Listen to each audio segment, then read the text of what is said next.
जी हां दोस्तों, मतदान से ठीक पहले बीजेपी को एक और झटका। इन पार्टियों के सपोर्ट से ममता की जीत क्या बंगाल में हुई और बड़ी पक्की? बीजेपी की 2021 से भी बुरी होने जा रही हार। स्वागत है आप सभी का। आप देख रहे हैं द राजनीति का विशेष सेगमेंट खबर और विश्लेषण। मैं हूं जबार खान। दोस्तों, तो क्या बीते 1.5 दशकों से भारतीय जनता पार्टी ने बंगाल में जो कुछ सियासी बिसात के तौर पर बिछाया वो सब कुछ इस चुनाव में धराशायी हो चुका है। मगर मतदान के ठीक पहले टीएमसी को वो कौन सा सपोर्ट मिल गया किन दलों का, जिसके बुनियाद पर टीएमसी और ज्यादा मजबूती के साथ इस चुनाव में बड़ी जीत की ओर बढ़ रही है। आखिर ये क्यों कहा जा रहा कि 2021 के विधानसभा चुनाव से भी बुरी हार बीजेपी की सुनिश्चित हो चुकी है? विस्तार से दोस्तों आपको सब कुछ बताते हैं। दोस्तों, इस चुनाव ने एक बार फिर से यह साबित तो कर दिया कि मुद्दों के बजाय अनर्गल बातें, भावनाओं को भड़काने वाली बेबुनियाद चीजें, हिंदू मुस्लिम की राजनीति और फिर एक दूसरे को डराने का खेल जिस अंदाज में बंगाल के चुनाव प्रचार में और खास तौर पर केंद्र की सत्ता में बैठे हुए पार्टी के लोगों की तरफ से दिखा है, उसका प्रभाव बंगाल के लोगों पर पड़ा क्यों नहीं, इस बात को कोई समझ ही नहीं पा रहा है। ऐसा लग रहा था कि बीजेपी जिस जोरों शोर के साथ, जिस उत्साह के साथ में और जिस अंदाज में अपनी सियासी बिसात को इस चुनाव में बिछाती हुई दिख रही है, शायद उसकी सियासी जमीन का कुछ विस्तार हो जाए। मगर दोस्तों, अस्तित्व की लड़ाई लड़ रही बंगाल की धरती पर भारतीय जनता पार्टी के स्टार प्रचारकों ने मानो उस पर पलीता सा लगा दिया, और इसमें बीजेपी के छुटभइये नेताओं से लेकर के बड़े नेता तक हैं। मगर दोस्तों, इसी बीच में अब जबकि मतदान से ठीक पहले कुछ दलों ने अपना सपोर्ट ममता बनर्जी को कर दिया, और उसमें एक बड़ी पार्टी है अरविंद केजरीवाल की। अरविंद केजरीवाल ने जिस अंदाज में बयान जारी किया और जिस तरीके से ट्वीट करके ममता बनर्जी के सपोर्ट की बात की है, जाहिर तौर पर आम आदमी पार्टी का कुछ भी कैडर जो भी होगा वो कंसोलिडेट ममता बनर्जी के वोट के साथ में होता दिख रहा है। आम आदमी पार्टी के राष्ट्रीय संयोजक अरविंद केजरीवाल ने ममता बनर्जी के समर्थन में खुलकर बयान दिया। उन्होंने कहा कि पश्चिम बंगाल विधानसभा चुनाव से पहले ममता बनर्जी देश के लोकतंत्र की सबसे कठिन और अहम लड़ाइयों में से एक लड़ाई लड़ रही हैं। सोशल मीडिया एक्स पर जानकारी देते हुए बताया कि उन्होंने ममता बनर्जी से फोन पर बात की, पूरा समर्थन देने का भरोसा दिलाया। प्रधानमंत्री मोदी पर संस्थाओं का दुरुपयोग करने का आरोप लगाते हुए कहा कि आगामी चुनाव में बीजेपी को हार का सामना करना पड़ेगा, ये सुन लें, ये याद कर लें। अपने पोस्ट में लिखा उन्होंने कि ममता दीदी से फोन पर बात हुई, उन्हें पूरा समर्थन और एकजुटता हमने जताई है। बेहद कठिन लड़ाई लड़ रही हैं जो भारतीय लोकतंत्र के लिए बेहद महत्वपूर्ण है। मोदी जी सभी संस्थाओं, यहां तक कि मुख्य चुनाव आयोग सीईसी का भी दुरुपयोग कर रहे हैं, इसके बावजूद वो हारेंगे।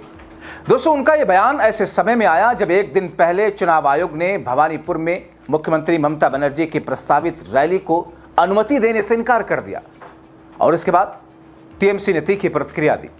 ममता बनर्जी ने चुनाव आयोग के फैसले पर सवाल उठाते हुए कहा कि एक मौजूदा मुख्यमंत्री होने के बावजूद उन्हें अपनी ही विधानसभा क्षेत्र में रैली की इजाजत नहीं दी गई। आरोप लगाया कि प्रधानमंत्री मोदी की रैलियों को कुछ घंटों की मंजूरी मिल जाती है, लेकिन उनकी रैलियों को रोक दिया जाता है। यह सब कुछ सुनियोजित तरीके से किया जा रहा है। वो कहती है कि मैं वहां फिर से जाऊंगी, बैठूंगी, चाय पीऊंगी। दोस्तों, ममता का यह बयान भवानीपुर विधानसभा क्षेत्र के कॉलिन स्ट्रीट इलाके में प्रस्तावित कार्यक्रम को लेकर के था। अब दोस्तों, पश्चिम बंगाल 294 विधानसभा की सीटें, 2 चरणों में मतदान, 23 तारीख पहला, 152 सीटें, 142 सीटों पर दूसरे चरण का मतदान 29 तारीख को। बंगाल में इस बार मुकाबला बेहद दिलचस्प माना जा रहा है, जहां सत्तारूढ़ टीएमसी लगातार चौथी बार सत्ता में वापसी की कोशिश में कामयाबी के संकेत दिखाती हुई दिख रही है, और जिसके संकेत उसे जमीन पर मिल भी रहे।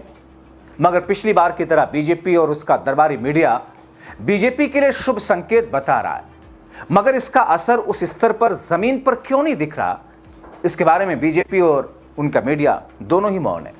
मतलब जमीन पर नहीं, लोगों के मन में भी नहीं, मगर बीजेपी और इनके स्टार प्रचारक सिर्फ दीदी ओ दीदी, उल्टा लटका देंगे, जैसे भाषणों का, शब्दों का प्रयोग करते जा रहे हैं और इससे भी आगे बढ़ करके अपने हिंदू मुस्लिम नैरेटिव के जरिए अपने बहुसंख्यकों के बीच में उस एजेंडे को, उनके एक वर्ग में उस एजेंडे को सेट करने की कोशिश कर रहे हैं। तभी तो इनके स्टार प्रचारक उत्तर प्रदेश के मुख्यमंत्री योगी आदित्यनाथ कहते हैं कि बंगाल में धड़ल्ले से गौहत्या होती है, भगवान राम के नाम से ममता दीदी को चिढ़ है, शोभा यात्रा निकालने की परमिशन नहीं होती, टीएमसी के गुंडे गुंडा टैक्स वसूलते हैं। ऐसी स्थिति यूपी में भी थी, राम का नाम लेने वालों पर लाठी गोली चलती थी। आज यूपी में उत्सव है, कहीं रामनवमी का उत्सव, कहीं कृष्ण जन्माष्टमी का उत्सव, कहीं कांवड़ यात्रा का उत्सव।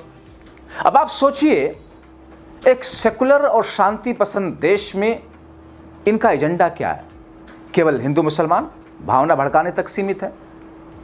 उत्तर प्रदेश, जिस उत्तर प्रदेश में भारतीय जनता पार्टी के ही एक नेता कई बार ये आरोप लगा चुके हैं, देश की राजधानी से दिल्ली से सटे हुए इलाकों के वो नेता बीजेपी के, कि उत्तर प्रदेश में इतनी हजार गौकसी रोजाना होती है, योगी आदित्यनाथ उस पर अंकुश नहीं लगा पाते और बार बार इस मुद्दे को उठाया जाता है। दोस्तों के साहब, अगर बीजेपी वाकई गौहत्या रोकने के लिए वाकई बीजेपी प्रतिबद्ध है तो केंद्र के स्तर पर एक कानून क्यों नहीं ला देती पूरे देश के लिए?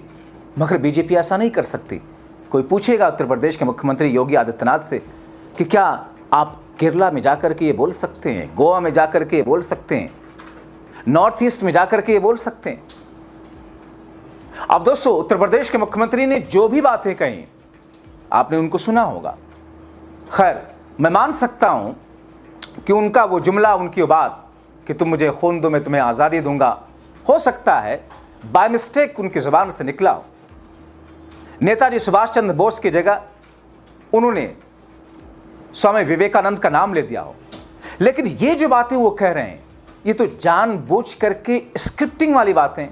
इतना ही नहीं, अल्पसंख्यकों के खिलाफ यूपी में अपनी दमनकारी नीति का बखान करते हुए उत्तर प्रदेश के मुख्यमंत्री कहते हैं कि यूपी में कोई सिर उठाता है तो बुलडोजर उनकी हड्डी पसली को हाईवे बनाने में उपयोग करता है।